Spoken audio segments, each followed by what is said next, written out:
Hello, bachcho. Let's read the question. The question is saying a patient was diagnosed that one process of his excretory system was not functioning properly, due to which his urine is not concentrating. Identify the organ of excretory system on which the concentration of the urine depends.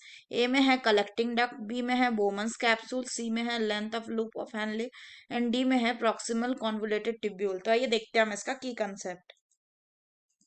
तो अगर हम बात करें इसके की concept की, तो इसका की कंसेप्ट हो जाएगा कंसंट्रेशन ऑफ यूरिन।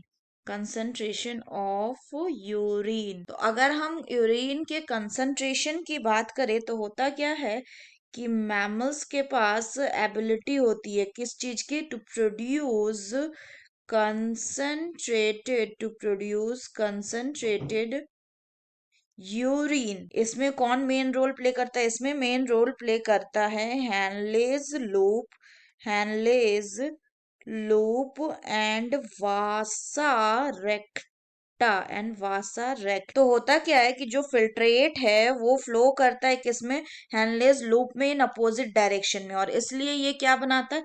इसलिए हमें यहाँ पे देखने को मिलता है काउंटर करंट, और इसी काउंटर करंट के कारण से क्या होता है, जो यूरिन का कंसंट्रेशन है वो कॉज होता है। तो होता क्या है कि ब्लड का भी फ्लो वासा रेक्टा के दोनों लिम्ब में क्या जनरेट करेगा?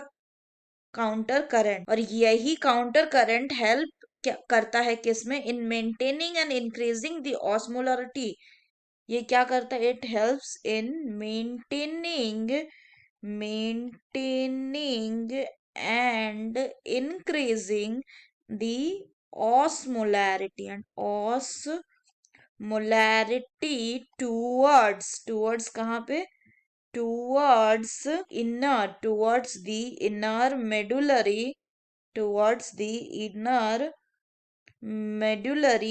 interstitium। ये जो ग्रेडियंट मेनली कॉज करता है, ये कौन कॉज करता है? ये कॉज करता है आपका NaCl एंड यूरिया। NaCl जो है वो असेंडिंग लिम्ब ऑफ हैनले से ट्रांसपोर्ट होता है कहाँ से? To the descending limb of vasa recta. उसके बदले में जो NaCl है, it is return to the interstitium by किसके द्वारा? By the ascending portion of the vasa recta. इसी तरह से स्मॉल अमाउंट ऑफ यूरिया जो है वो हेनलेज लूप के असेंडिंग लिम्ब में एंटर करता है, which is then transported back to the interstitium by the collecting duct या कलेक्टिंग टिब्यूल। इस तरह से जो काउंटर करंट मैकेनिज्म है ये क्या करता है? ये कंसंट्रेशन ऑफ यूरिन में मदद करता है। So the correct option will be option C, that is length of the loop of Henle is responsible for the concentration of urine. अगर हम बाकी ऑप्शंस की बात करें तो पहला बोल रहा है कलेक्टिंग डक्ट। तो जो कलेक्टिंग डक्ट होता है ये क्या? ये एक लॉन्ग डक्ट है जो एक्सटेंड करता है कहाँ से? From the cortex of the kidney to the inner part of the medulla. यहाँ पे लार्ज अमाउंट ऑफ वाटर का रीअब्जॉर्प्शन होता है। अगर नेक्स्ट बात करें तो नेक्स्ट है आपका क्या? Bowman's capsule.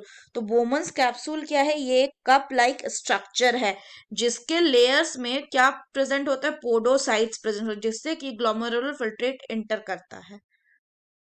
अगर फर्दर बात करें तो नेक्स्ट बोल रहे प्रॉक्सिमल कॉन्वोलेटेड टिब्यूल। ये लाइन जो पीसीटी है वो लाइंड होता है simple brush bordered cuboidal epithelium से, जो क्या करता है? इसके सरफेस एरिया को इंक्रीज करता है फॉर रीअब्जॉर्प्शन के लिए। यहाँ पे 70 to 80% of the electrolyte and water का रीअब्जॉर्प्शन होता है। So that's all for the question बच्चों। Hope you understood it well. Best of luck.